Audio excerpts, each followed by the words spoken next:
"She doesn't belong here," the secretary muttered under her breath, but loud enough for everyone inside the elevator to hear. I stood there holding my folder tightly, the polished steel doors reflecting the awkward silence that followed. My heels, scuffed but clean, were planted on the marble floor like I was clinging to dignity.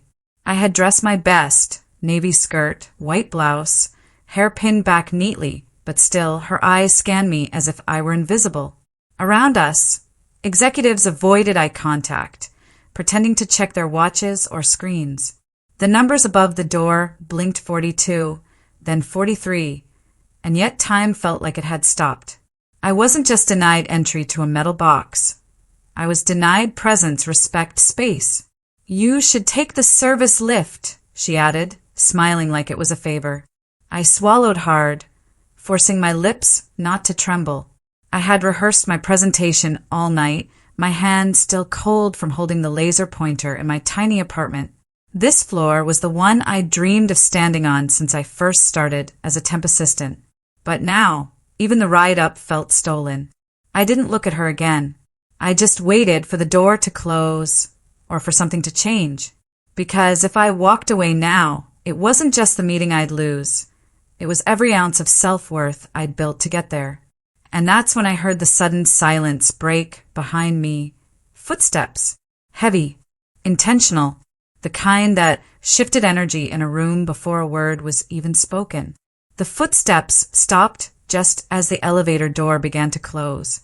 A hand reached forward and pressed the button, and the door slid open again with a soft chime. I didn't need to turn around to know who it was. His presence always filled the room before his voice did. Whispers fluttered through the corridor like nervous birds. When I slowly turned, there he was, the CEO himself. No entourage, no assistant, just him in a crisp charcoal suit, eyes calmly scanning the room until they rested on me. "Why is she outside?" he asked, not with anger but with weight. His secretary stammered, caught off guard, clearly not expecting him to appear mid-morning without warning.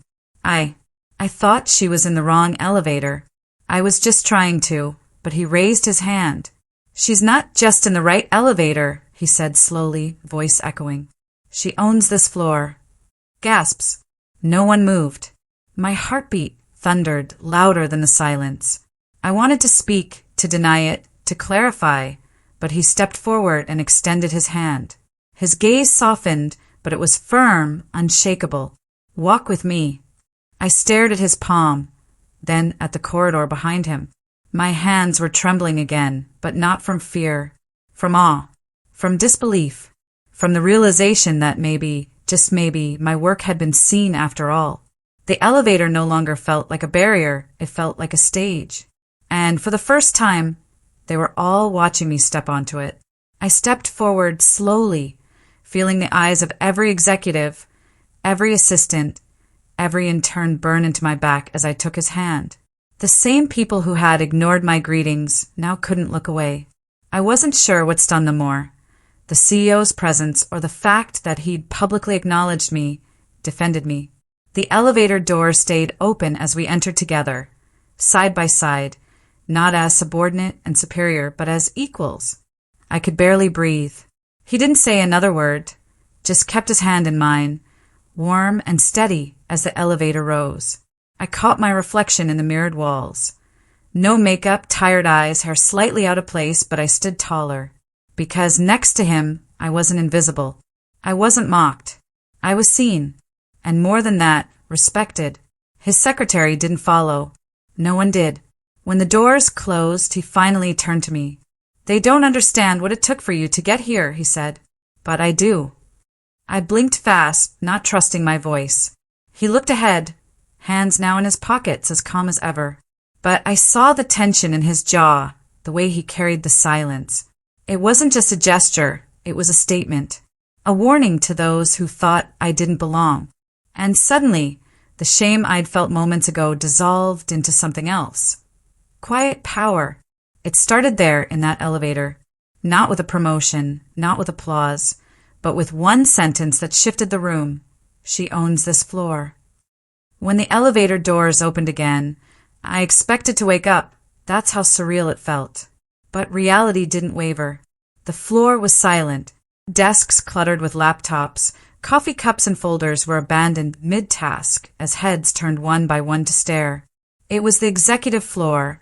Glass offices, velvet carpets, and oil paintings that whispered wealth and legacy. And now I stood there, still holding his hand, in the same budget heels I'd worn since my first internship. I heard someone whisper my name. Another voice followed it, incredulous. She's the one from the development wing, right? Didn't she start as a contract hire? Every step I took felt like I was rewriting the air. No one laughed this time. No one sneered. They just watched. The CEO didn't break stride. He didn't release me either. He walked as if it was already understood. I had a right to be here. We stopped at the boardroom. Frosted doors. Gold handles. Beyond them sat the same team that had rejected my pitch last quarter without even letting me finish. And now he opened the door for me. "She'll be leading today's presentation," he said without fanfare, then took a seat at the head of the table. My legs nearly gave out, but I walked inside, placed my folder down, and stood tall. My accent hadn't changed. My voice still trembled, slightly, but this time it carried weight, and none of them dared look away. I clicked the remote with fingers that still remembered how to shake, but this time they didn't. The screen behind me lit up with the first slide, a simple title, the name of the project I'd bled into night after night when no one was watching. For a moment, I couldn't speak. All I could hear were their breathing, the ticking of the minimalist clock, and the echo of the CEO's words still in my mind. "She owns this floor." I inhaled slowly, then began. "This model is built from the overlooked from data no one thought to trace from markets you said were too small to matter." I didn't raise my voice. I didn't need to. The silence in the room was reverent. One executive adjusted his tie. Another leaned forward. They weren't just hearing me, they were listening. My accent, the one that had earned me smirks and corrections, now carried authority. And each word came not from a place of proving, but from knowing. I explained the figures, the risks, the impact. I walked them through slides like stepping stones across years of doubt. Then I paused. "Any questions?" I asked, scanning the table. None. Just stunned faces, some curious, others ashamed. And one man, at the end of the table, smiling subtly. The CEO didn't interrupt, didn't steer the moment. He simply let it be mine. That was the power of his silence. He hadn't made me stronger. He'd only made sure they saw it. As I gathered my papers at the end of the meeting, no one moved. It was as if they were waiting to see if I would stumble, falter, or shrink back into the girl they had dismissed. But I didn't. I stood taller. I didn't rush. I didn't apologize. One of the directors, the same one who'd once told me to leave strategy to the real teams, cleared his throat. "That was impressive," he muttered, avoiding my eyes. Another nodded stiffly. The room had shifted, but not because I had changed overnight. The truth was, I'd always been capable. What had changed was the weight of one man's public belief in me. As I walked out, I caught a glimpse of my reflection in the glass wall. Same face, same clothes, but with something new in my expression. Something I hadn't worn in years. Quiet confidence. The CEO caught up beside me as we entered the hallway again. He didn't say much. Just, "That was yours." They needed to see it. I turned to him. "Why now?" I asked. He paused, then answered without looking at me. Because they were never going to listen until someone made them stop talking. I swallowed, the weight of that truth sitting heavy in my chest. But beneath that heaviness was something else. Something that felt like the beginning of something I couldn't name yet. Not romance. Not victory. Something deeper. Recognition. And from the corner of the hallway, I noticed the secretary again. This time, she didn't stop me from walking into the elevator. The whispers didn't stop after that day. They just changed tone. No longer mocking, but curious. The same people who once laughed behind my back now glanced nervously when I passed. I overheard my name spoken in meetings I wasn't invited to. She's close to him, some murmured. She must have something on the CEO, others speculated. They couldn't comprehend that maybe, just maybe, I was there because I deserved to be, that I had climbed with grit, not gossip. I kept my head down, worked harder than ever, but deep down I knew, being seen didn't mean being accepted. Not yet. The CEO, however, didn't flinch. He called on me more, sat beside me during strategy sessions, listened, backed my decisions, and still never once made it about us, whatever us meant. But things shifted again the day we attended the regional summit. Hundreds of professionals, international partners, and rival CEOs under one glittering rooftop. I stood near the entrance, holding my notes, when I heard someone behind me chuckle. Did she come as his assistant? Another said. Maybe translator. I turned slowly and saw the speaker, a former mentor of mine, someone I once idolized. His laughter stopped the moment our eyes met.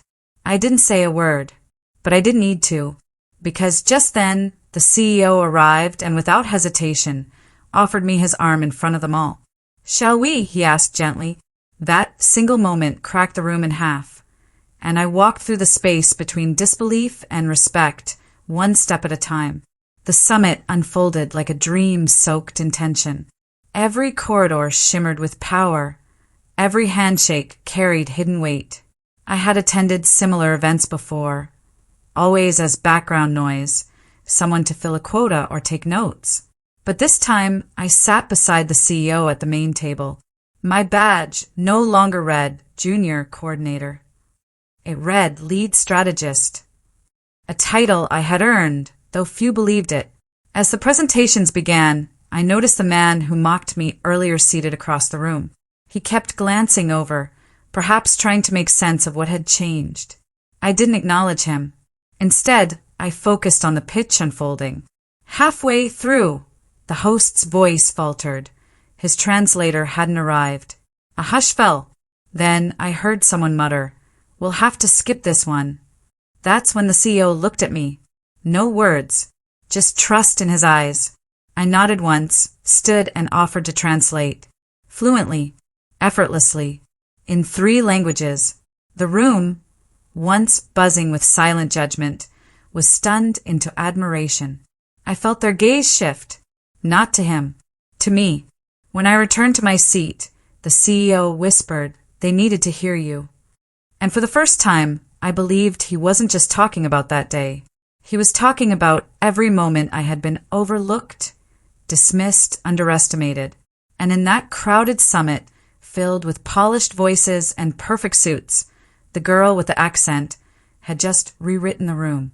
After the session ended, people who once couldn't recall my name now rushed to shake my hand. Some asked where I studied. Others complimented my clarity, my delivery. I nodded politely, accepting each word with the grace of someone who had waited too long to be heard. But I didn't bask in it. I didn't let it swell my pride, because I knew what it had taken to reach that moment, every closed door, every turn back, every whispered joke. And above all, I knew this wasn't the end.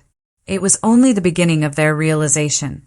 In the hallway outside the ballroom, the CEO walked beside me silently.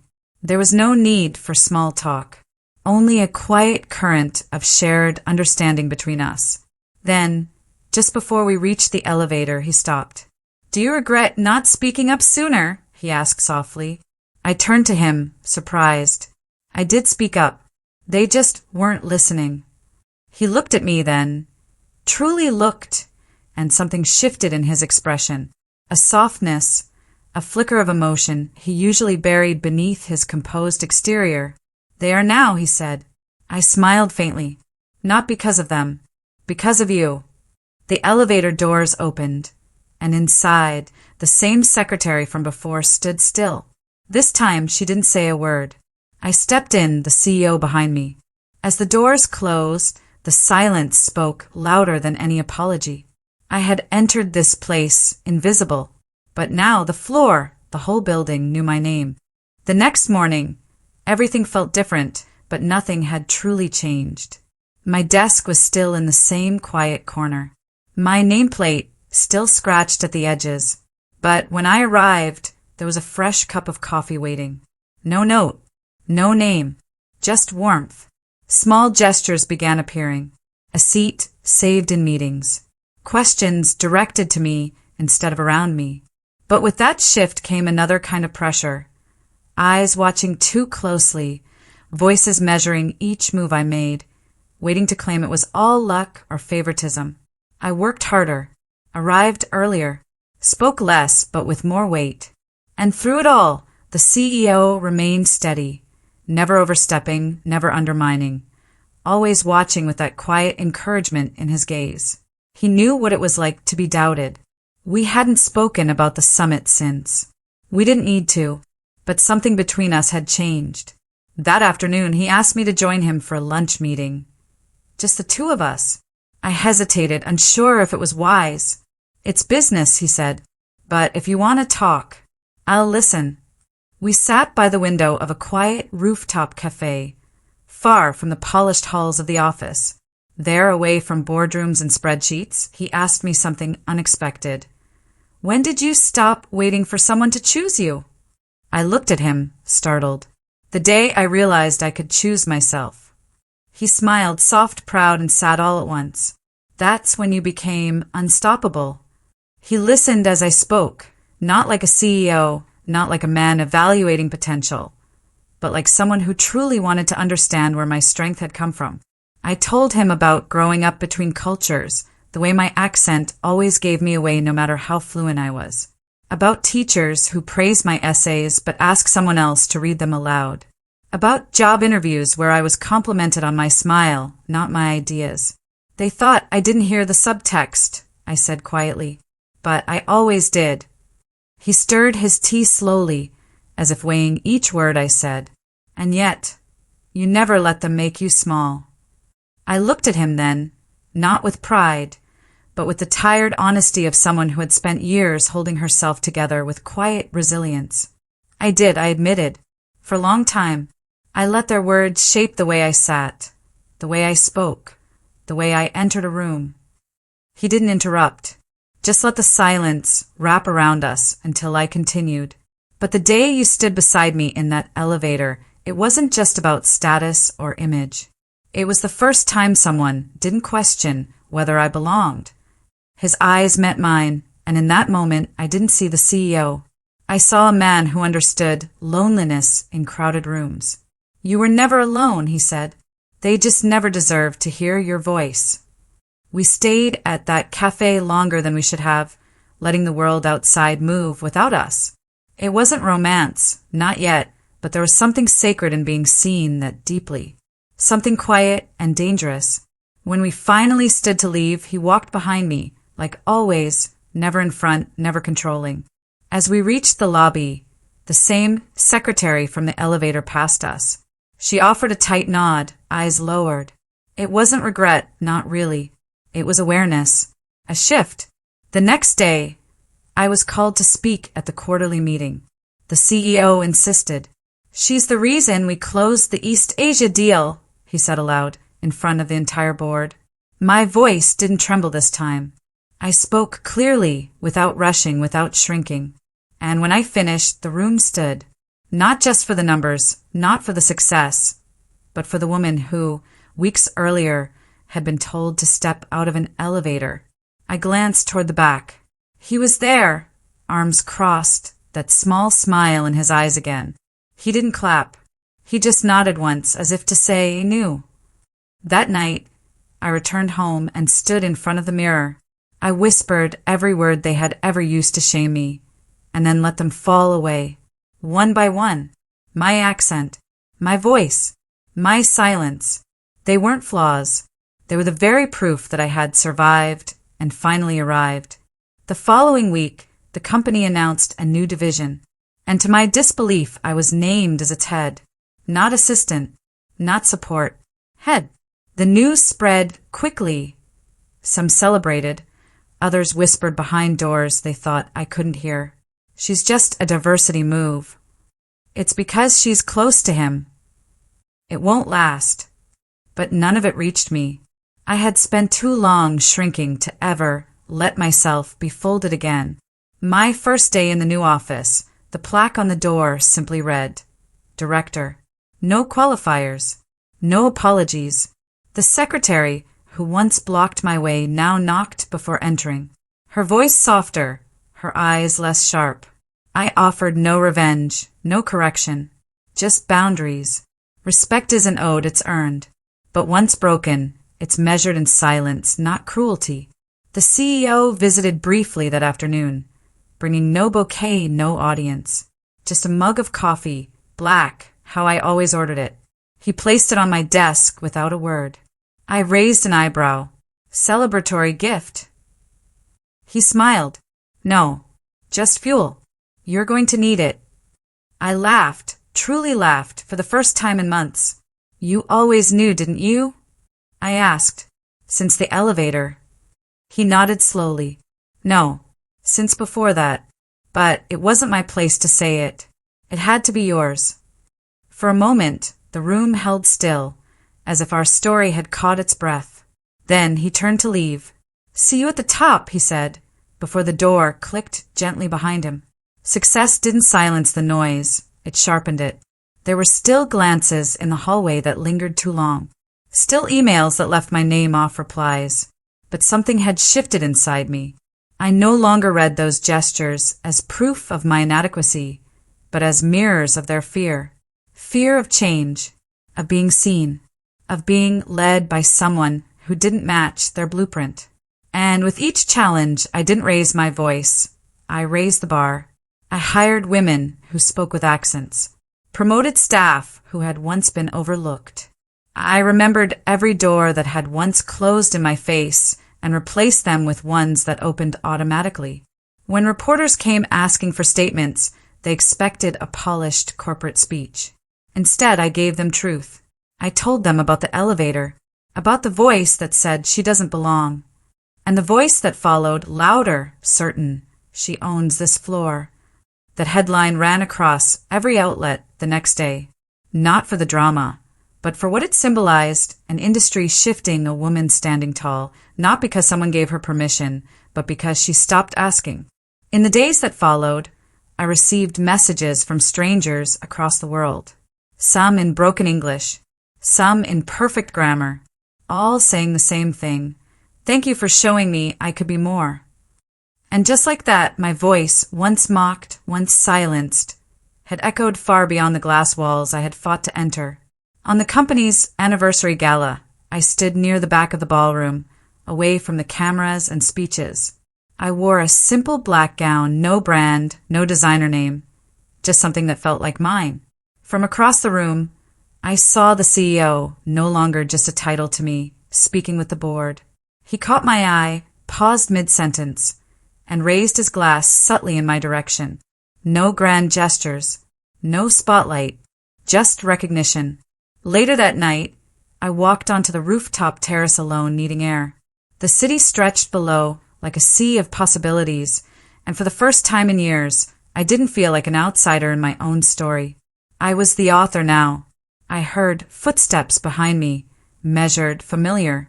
He stood beside me, quiet for a moment, then said, the moment I heard your voice in that elevator, I thought, she's going to change everything.